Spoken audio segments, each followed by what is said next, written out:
Ladies and gentlemen, bonjour et bienvenue dans ce nouveau journal d'un vegan. Le mois de décembre est là et ça ne vous aura pas échappé, ça y est, ça commence à être les préparatifs pour les fêtes de fin d'année. Bon, ben moi je fête rien, donc ça c'est vite réglé, mais peut-être que vous avez envie d'avoir des conseils, vous avez envie de savoir quoi mettre sur la table, etc. Alors si ça vous intéresse, dites-le moi dans les commentaires, et puis les prochains journaux, j'essaierai d'avoir un peu plus de produits orientés. Et moi j'ai pas le réflexe, donc à vous de vous exprimer. Mais en tout cas, on va commencer cette semaine sans plus attendre. Bon, décidément, 2023 aura été l'année du jambon végétal, puisque après le raz-de-marée La Vie, vient Eura et son jambon végétal que je viens de recevoir. Alors je suis quand même très curieux. C'est vrai que c'est une sorte de tendance en ce moment d'essayer de faire du jambon végétal. Pourtant, c'est pas nouveau. Quand je regarde un peu dans le passé, et même 10 ans en arrière, il y avait déjà des marques de simili-carné vegan qui proposaient des alternatives au jambon, plus ou moins réussi que ce qu'on peut avoir aujourd'hui, mais c'était satisfaisant. Bon, c'était concrètement des tranches de sétan ultra fines, hein, on va pas se leurrer.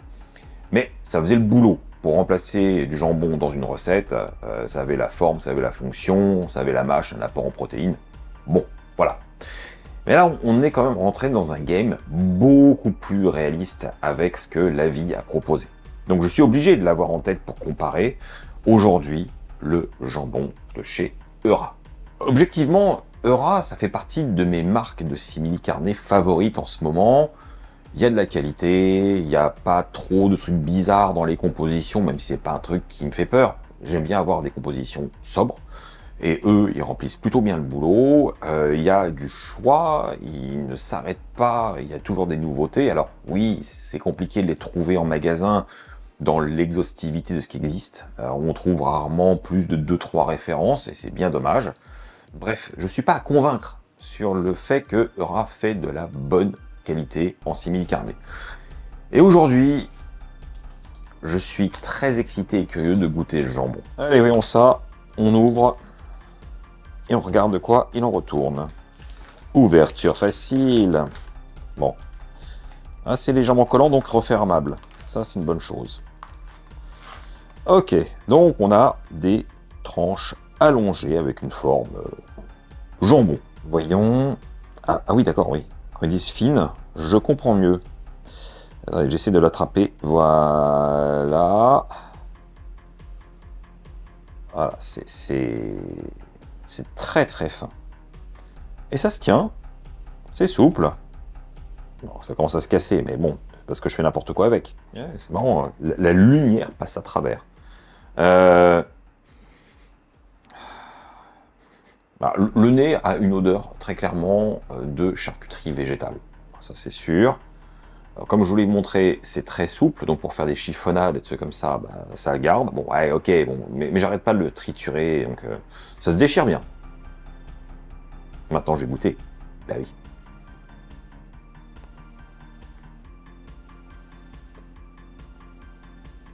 Honnêtement, je m'attendais à un goût beaucoup plus marqué.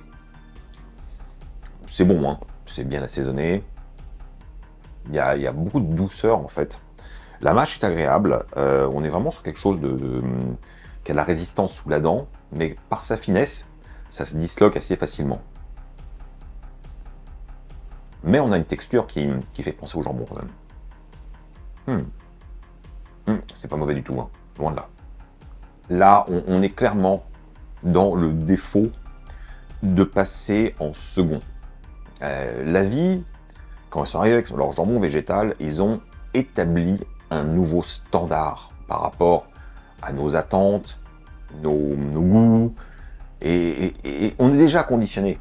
Enfin, je sais pas pour vous, mais pour moi c'est un produit qui est assez bluffant, qui a du caractère, qui a une mâche, qui a quelque chose qui fait waouh, ah ouais, quand même. Et là, je pense que Eura serait arrivé avant La Vie, je serais hyper enthousiaste. Je vous dirais waouh, mais il est incroyable ce jambon végétal, il est innovant, il est bluffant, et il a plein de qualités, parce qu'il les a. Mais il souffre de la comparaison avec ce que la vie a déjà proposé. Et chez la vie, il y a un caractère qui est bien plus assumé, que je ne retrouve pas là. Là, on a quelque chose de beaucoup plus consensuel. Est-ce un vrai défaut? Je ne pense pas. Ce que je veux dire par là, c'est que du jambon blanc de base, ça n'a pas un goût extrêmement marqué. C'est pas puissant, c'est pas comme un jambon fumé. On est sur quelque chose d'assez consensuel. Et là, effectivement, Eura se rapproche de ce côté neutre, mais pas fade, qui se mange facilement, qui peut s'adapter à n'importe quel palais qui n'aime pas les trucs trop marqués. On est sur du jambon blanc végétal, quoi. Et la souplesse et la texture sont vraiment très réussies. Maintenant, le parti pris de faire des tranches aussi fines me fait poser des questions par rapport au côté pratique. Je me demande si je voulais faire, ça on avait parlé, hein, des endives au jambon. Je ne veux pas faire ça parce que je n'aime pas ça, mais il faut quand même que le jambon soit suffisamment solide pour tenir à la cuisson et enrobe bien l'endive. Là, je me demande si c'est pas trop fin. Pareil sur une pizza, je me demande si je mettais des petits morceaux de jambon Eura sur une pizza, est-ce que je les sentirais avec les autres ingrédients? Je suis pas sûr. Je sais pas. Je sais pas. Mais à froid, comme ça fonctionne. Je pense que dans un sandwich, ça fonctionne aussi très bien. Sur une planche de charcuterie végétale, aucun souci. Bref, il a ses qualités, mais il faut peut-être garder en tête que c'est pas forcément le jambon le plus adapté à toutes les situations, surtout en cuisine. Là encore, je spécule, je n'ai pas essayé, mais vu la finesse, vous comprendrez ce que je veux dire. Et vous donc, est-ce que vous avez eu l'occasion de goûter ce jambon Eura?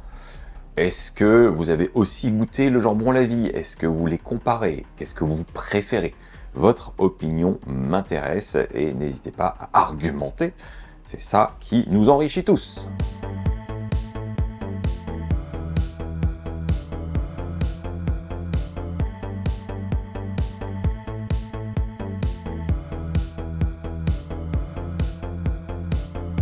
Chers amis, aujourd'hui, je suis hyper content. D'ailleurs, je suis souvent hyper content de vous présenter un établissement, ça c'est certain.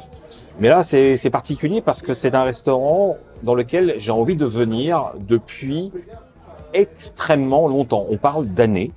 Et l'occasion s'est présentée une fois, mais à l'époque, je filmais pas. Voilà. Et depuis, je suis pas revenu. Nous sommes chez Ryukishin, qui est un restaurant japonais spécialisé dans les ramen, hyper réputé, peut-être le plus réputé de Paris. Et si je vous parle forcément de ce restaurant, vous imaginez bien, c'est qu'il y a des options véganes. Bah oui. Alors, le lieu n'est pas très grand, il y a souvent beaucoup de queues devant. Je vous recommande plutôt de réserver si vous voulez vous assurer d'avoir une place. Et à l'intérieur, il y a un côté très chaleureux, c'est boisé avec des tentures rouges, des lumières un peu tamisées. Vous voyez derrière, il y a beaucoup de bruit, mais c'est pas forcément bruyant. On peut encore discuter. Et donc à la carte, il y a finalement 2 ramen vegan, un aux champignons et l'autre à l'ail. Mais il n'y a pas que ça.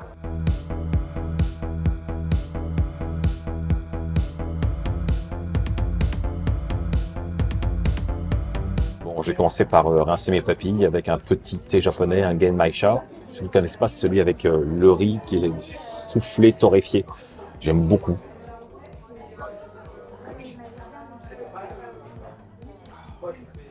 Il y a une petite note grillée. À la fois, il y a une profondeur minérale, une sucrosité liée au riz. J'aime beaucoup ce thé. C'est très fin, très élégant.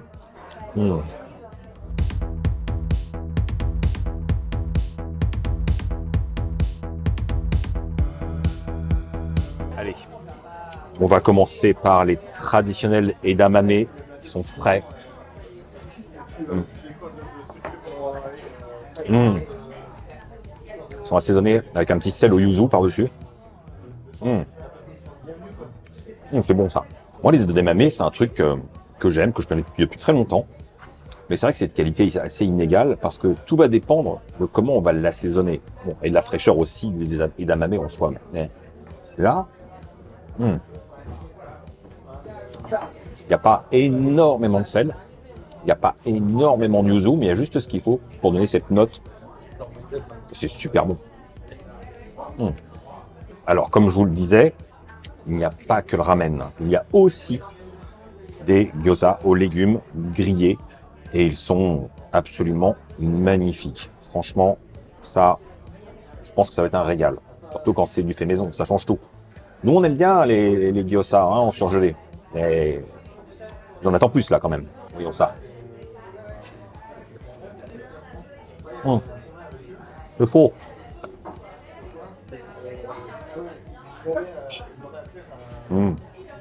Au-delà du fait que ce soit un peu chaud, c'est délicieux. On ne peut pas comparer justement à ce qu'on peut connaître habituellement en surgelé. Faut pas croire. Là, la fraîcheur, elle se ressent, la qualité, le choix des ingrédients, tout est là. Il y a vraiment une autre texture, d'autres parfums. C'est assez riche et puissant. J'aime beaucoup. Et alors à côté, il y a des petits condiments, des petits légumes marinés. Merci, merci. Je vous ai déjà dit que j'adorais la nourriture japonaise.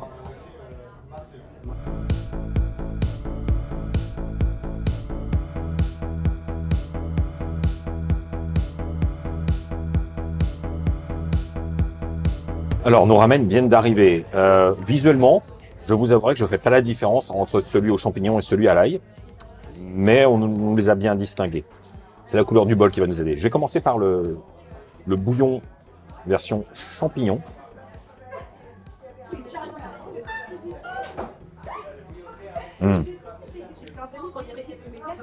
Très riche, plein d'umami, très très savoureux.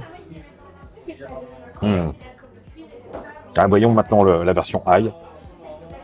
J'imagine que c'est à peu près la même chose avec plus d'ail. Waouh! La version ail est plus intense, mais c'est pas le côté aillé où on sent que la laine va être bien chargée. C'est plutôt un goût très profond d'ail rôti. Ça, c'est beau. C'est très gourmand. Bon, je vais attaquer par le morceau de tempura qui a commencé à se gorger du bouillon. Voyons ça.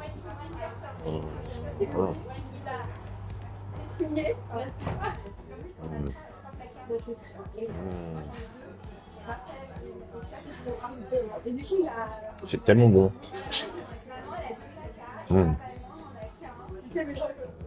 C'est tout en délicatesse et en profondeur. La tempura est tout en finesse, délicate, pas trop grasse, très parfumée. Je me régale. Alors, un gros morceau de champignon là. Enfin, non, il n'est pas gros. Il est long. Ah, c'est tout.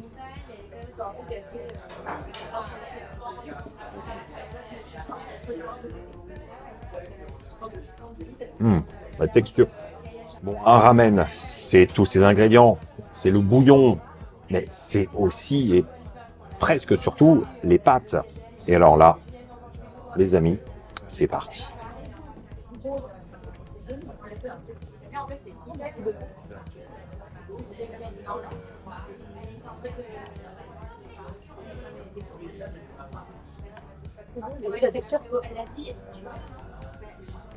Super. Parfaite cuisson. Voilà, au-delà des pâtes, en termes de légumes, on a du champignon de Paris, on a de l'oignon rouge qui est finement coupé, on a de la courgette, du pak choy, de l'oignon frit aussi. Je trouve que c'est hyper simple, mais ultra juste. C'est ça que j'aime dans la cuisine japonaise, cette précision.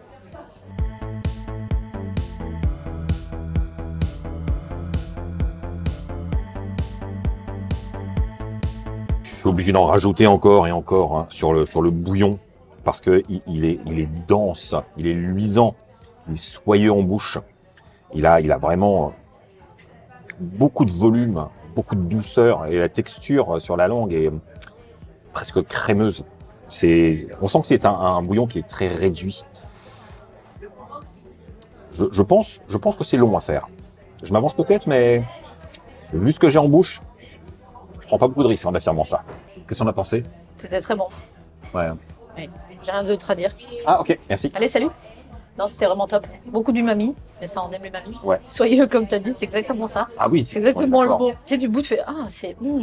T'as vu, c'est du luisant, C'est soyeux, franchement, c'est Ouais. top. Et la tempura, c'est magnifique. Et alors, le petit thé, c'est quoi? Genmaisha. Genmaisha avec, j'adore. Alors, normalement, il faut pas boire de thé en mangeant, mais on s'en fout, c'est pas grave. Oh là là.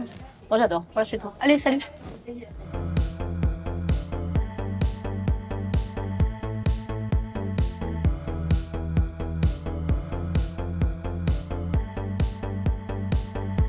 Bon, je pense que la conclusion est évidente. On s'est régalé. On a passé aussi un excellent moment. Il y a une bonne ambiance ici. Et oui, bon, quand même, la réputation de Ryukishi n'est pas volée. J'avoue que il y a un truc, il y a de la personnalité. C'est pas simplement la petite cuisine japonaise dont on a l'habitude dans des établissements classiques. Il y a vraiment un travail de chef. Il y a une patte. Il y a un truc qui fait que bah, c'est différent. Et c'est ça que j'aime. Bon bah voilà, hein. Si vous aimez les ramen, vous aimez la culture et la cuisine japonaise, je pense que Ryukishin, c'est une adresse que je ne peux que vous recommander chaudement. Alors, une fois n'est pas coutume, mais nous sommes passés chez Ikea avec Laura cette semaine pour chercher des choses très précises, dont les fameuses boulettes végétales qu'on a toujours adorées. Mais c'est vrai qu'on ne va pas souvent chez Ikea, même s'il y en a maintenant dans Paris Intramuros, on n'a pas le réflexe. Pourtant, ça, c'est une tuerie, et on en a repris. Mais ce à quoi je ne m'attendais pas, c'est de voir son voisin. Ceci. Donc, ceci, en bon français, ce sont des bouchées végétales à base de protéines de blé panées. Des nuggets, quoi. Mais vegan. Alors, je ne sais pas ce qu'ils valent, mais je suis hyper content de voir que Ikea continue sur sa lancée à proposer de plus en plus de produits végétaux au sein de son épicerie. Vous le savez, donc il y a les boulettes, mais avant il y avait aussi des petites boulettes de légumes et aussi des saucisses à hot dog aux légumes qui sont un petit peu à l'ancienne. On ne peut pas vraiment parler de simili carne, mais c'est pas mauvais du tout et ça le mérite d'exister. Et puis il y a comme le produit phare, ce caviar végétal qui existe en petit grain noir ou en petit grain orangé, qui pour moi est un des grands classiques. J'en ai toujours au réfrigérateur. Sauf cette fois-ci parce que j'en ai plus et il n'y en avait pas non plus dans le magasin. Mais bon, du coup, avoir des nuggets chez Ikea, moi je me dis, pourquoi pas? Maintenant, il faut voir ce que ça vaut. Et ça ressemble à ça. Donc, on est sur les codes classiques du nuggets végétal. Ok, alors on est quand même sur un sac de 500 grammes.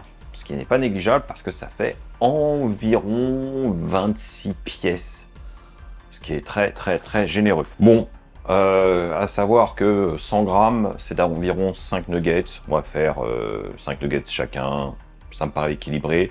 Au niveau de la méthode, on a le droit au four ou à la poêle. Je vais prendre la poêle. Et là, on est sur un peu d'huile, feu moyen, à élever pendant 9 à 12 minutes. Tourner de temps en temps. C'est parti. Poêle chaude, huile, voilà. Et je dispose mes petits nuggets encore congelés.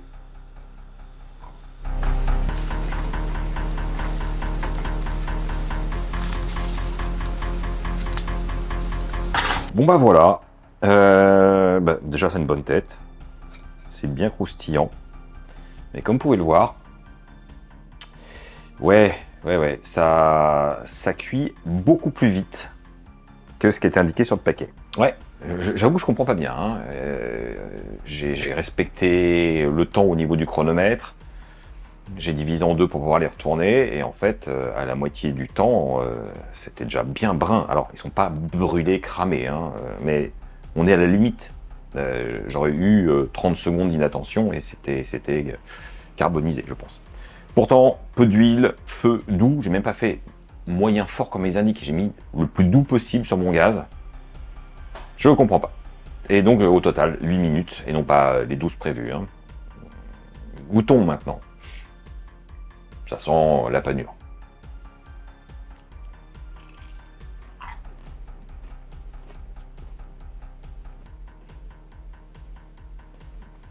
Ouais.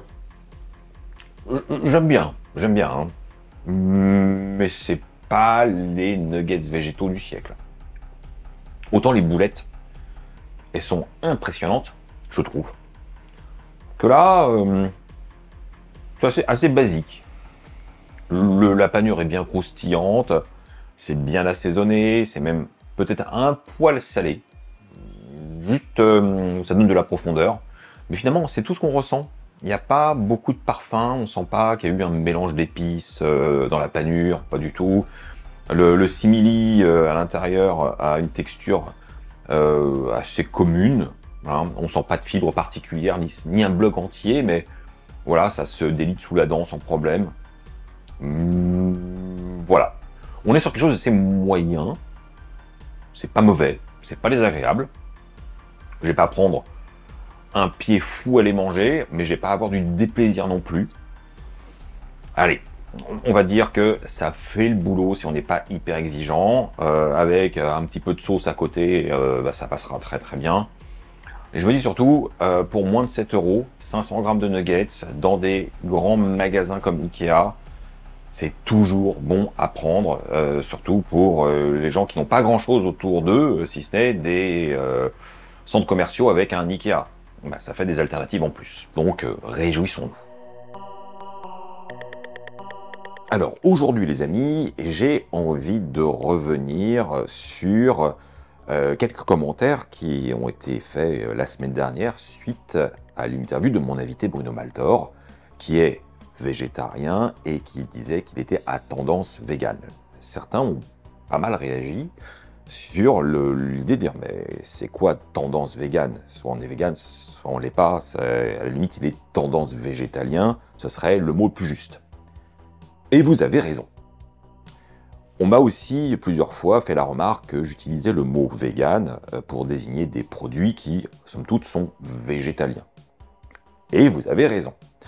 Moi-même, depuis que je suis vegan, hein, j'ai toujours défendu une différenciation très nette, très stricte entre végétarisme, végétalisme et véganisme pour qu'il n'y ait aucune confusion puisque les définitions sont bien claires.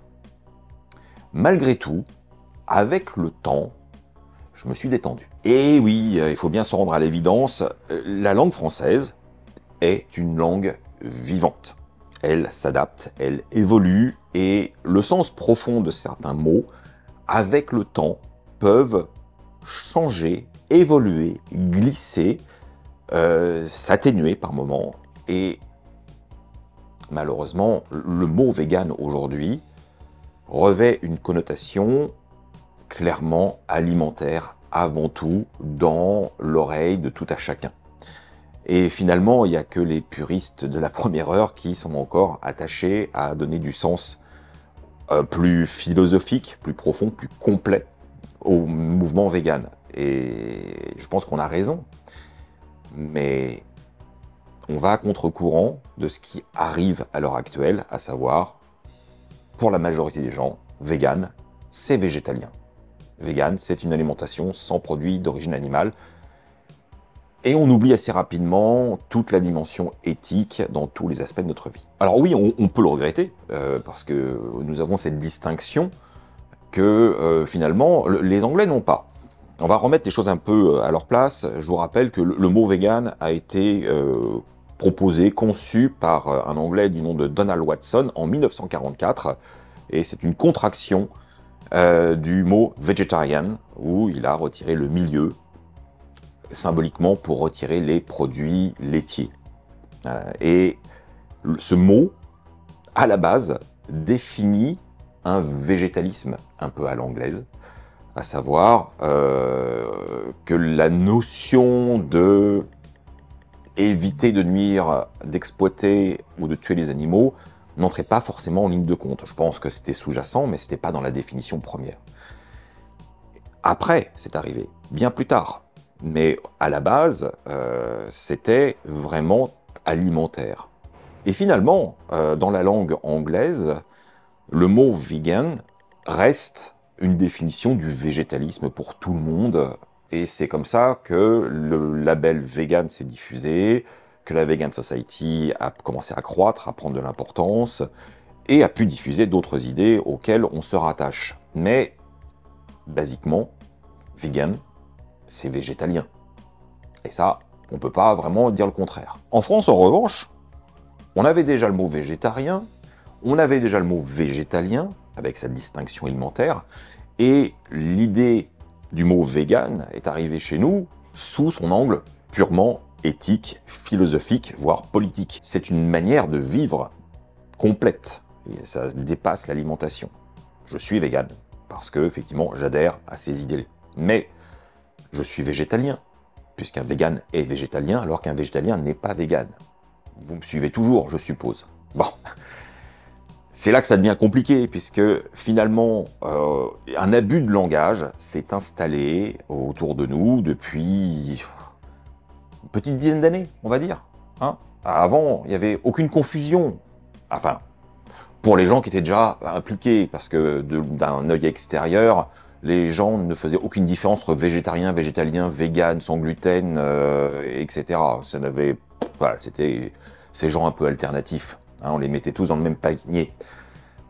Alors quand on était vegan, on faisait bien la distinction, et généralement, les vrais végétariens et les vrais végétaliens faisaient aussi cette distinction. Mais est arrivé, pour notre plus grand bonheur, finalement, une offre de produits végétaliens, une offre de restauration, une offre aussi de cosmétiques avec des labellisations véganes. Et c'est peut-être là que ça a commencé à partir en cacahuète. En effet, si vous prenez un paquet de saucisses végétaliennes avec le logo, avec marqué vegan dessus, votre produit est donc vegan. Au même titre que s'il a un logo bio, votre produit est bio. Il est désigné comme ça. Alors, ça simplifie l'action en termes de compréhension internationale, mais pour les Français, du coup, il manque toute une dimension éthique dans le produit, parce qu'un produit certifié vegan n'est pas forcément conçu par des gens, une entreprise éthique engagée dans le véganisme avec les vraies valeurs correspondantes, et juste le produit est végétalien et correspond à une alimentation pour des véganes ou des végétaliens. Enfin, pour tout le monde finalement. Mais oui, je pense que c'est à ce niveau-là. Dès qu'on a commencé à mettre des logos avec marqué vegan sur des produits, on a instinctivement appelé ça des produits véganes. Il y a une certaine logique. Et il en va de même avec la restauration. À partir du moment où des restaurants végétaliens ont commencé à dire « nous sommes un restaurant vegan », bon, bah, l'alimentation végétale est devenue une alimentation, par définition, végane. Et puis, il ne faut jamais oublier la force, la puissance de la tendance. Un anglicisme est toujours plus hype, plus cool à utiliser qu'un bon vieux mot français. Végétalisme, c'est lourd, c'est old school, moi j'aime bien. Mais vegan, c'est plus rapide. Et d'ailleurs, vous remarquerez que on s'adapte. Le mot vegan, c'est approprié. Je vous rappelle que en anglais, ça se prononce pas vegan, mais plutôt vegan. Vigun. Voilà, je le fais bien lourd. Mais vegan, c'est déjà une interprétation avec une prononciation à la française. Il faut bien s'en rendre compte. Et c'est intégré. Donc, est-ce qu'aujourd'hui, ça vaut vraiment la peine de reprendre des gens qui disent « moi, j'ai une alimentation végane », sachant qu'ils ne le sont pas? Est-ce que quand quelqu'un vous dit qu'il est à tendance végane, on fait semblant de ne pas comprendre qu'il tend vers un idéal, mais qu'il n'y est pas encore? Ouais, on va dire que ça dépend un peu de notre sensibilité personnelle. Mais dans les faits, je pense qu'il faut se détendre. Et c'est ce que j'ai fini par faire. Hein, j'ai laissé tomber. Avant, j'étais ce redresseur de mots où dès que c'était mal employé, je corrigeais. Et voilà. Alors, c'est pas que je pense que la distinction n'est pas nécessaire. À mon sens, elle l'est toujours, même plus que jamais. Mais on ne peut pas lutter contre la réalité de terrain. C'est exactement comme quand on essaye de nous imposer des mots ou qu'on essaye de nous interdire d'utiliser des mots parce que, typiquement, lait de soja, ce n'est pas censé exister, alors que tout le monde parle de lait de soja, même des non-véganes. Lait de soja. Qui parle de boisson végétale au soja? Qui? Voilà. Voilà. Et bien, à un moment, les pouvoirs publics peuvent essayer de privatiser les mots et nous interdire d'utiliser ce qui a du sens, mais à notre niveau aussi, c'est pareil. Comment on peut interdire aux gens d'utiliser le mot vegan pour juste parler d'alimentation, sachant qu'à l'origine, c'était l'intention de base, en Angleterre. La boucle est bouclée. Il faut bien l'accepter. Et oui, comme je vous le disais, on parlait tout à l'heure du mot vegan et son côté plus tendance, mais vous remarquerez aussi que le mot végétarien tend à disparaître au profit du mot veggie, ce qui est assez ridicule, puisqu'on a déjà un mot et on sait de quoi on parle, et que la confusion arrive. Aujourd'hui, le mot veggie, qui est très tendance, désigne a priori quelque chose de végétarien, mais parfois ça désigne quelque chose de vegan. Ça devient compliqué. Bref, je ne sais pas ce que vous en pensez. Est-ce que pour vous, c'est très irritant à chaque fois que quelqu'un utilise à mal le mot vegan ne désignant que l'alimentation? Est-ce que vous trouvez ça vraiment choquant? Est-ce que vous aussi vous laissez glisser? Vous finissez par accepter l'évolution du terme? Je pense pas qu'il y ait de bonne réponse. Parce que ça va dépendre, comme je le disais, de la sensibilité de chacun. Quand on est vraiment vegan, c'est vrai qu'on se sent un petit peu dépossédé. Parce que, alors, comment on pourrait se redéfinir pour montrer notre rectitude, notre intégrité et l'ensemble de notre philosophie de vie? Ouais, on va quand même pas réinventer un nouveau mot. Ça n'aurait vraiment pas de sens. Et je finirai juste sur une observation. Depuis quelques années, dans la langue anglo-saxonne, est apparu un nouveau terme pour parler de végétarisme, pour justement se différencier, entre guillemets, enfin, du véganisme trop connoté, militant, politique. C'est le terme plant-based. Vous l'avez certainement vu passer. Eux, ils ont été à rebours. Ils ont commencé par un mot qui a pris un sens, et il était trop chargé, donc ils ont voulu trouver un mot plus light pour s'éloigner et ne parler que de l'alimentation. Et nous, on est passé dans l'autre sens. Comme quoi, la linguistique et les habitudes, c'est super intéressant, mais on ne maîtrise pas, même si on a envie. Bien, retour sur Netflix avec une série coréenne sur laquelle je suis tombé, enfin plutôt une mini-série, puisqu'elle est constituée de 7 épisodes. Il s'agit de Mask Girl. Et Mask Girl, eh ben je ne m'attendais pas à ça. En effet, le premier épisode laisse penser à une sorte de comédie dramatique, potentiellement romantique, et ça part en cacahuète.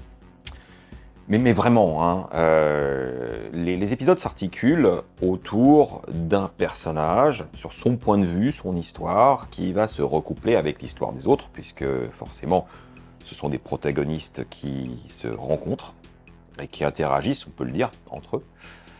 Et bon, je dois quand même vous donner un peu le contexte. Mask Girl, c'est le pseudonyme d'une employée de bureau, tout ce qu'il y a de plus tranquille, assez introvertie, pas très jolie selon les critères coréens apparemment, et donc extrêmement complexée parce qu'on lui fait bien savoir qu'elle est laide.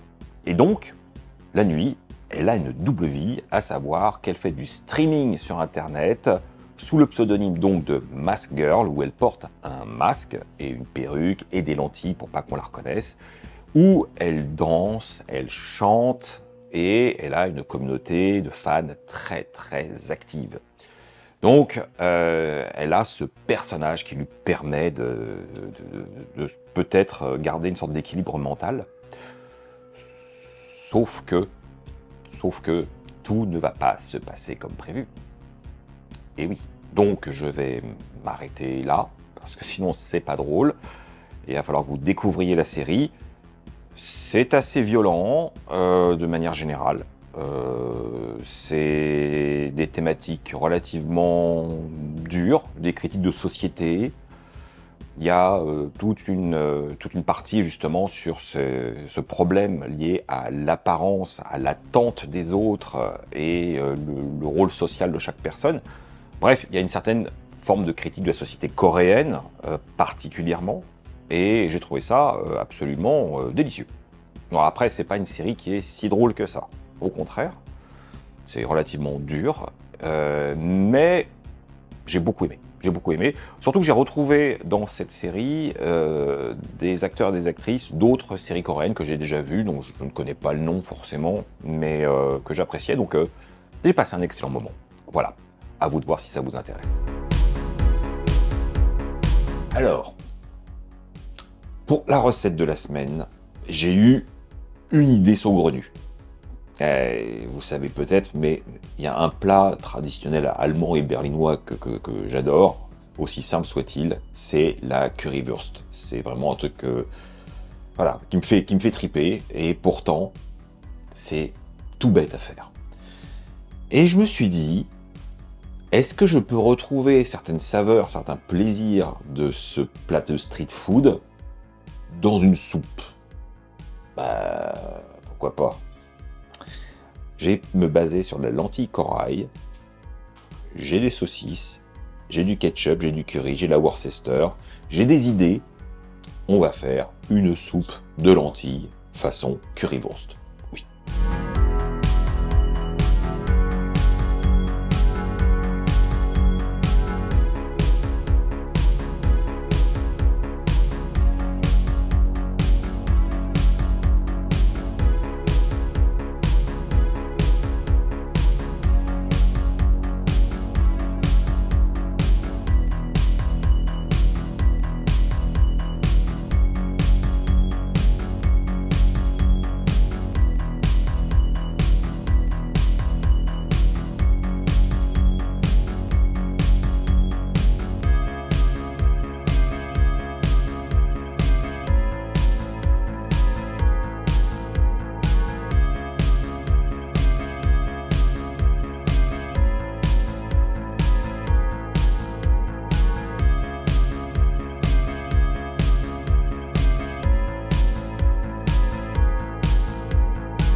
Bah nous y voilà les amis, hein. Notre soupe de lentilles façon currywurst. Ça sent très bon. Je suis pas mécontent du résultat. C'est prometteur, mais goûtons ça tout de suite. Un peu de saucisse, un peu de soupe.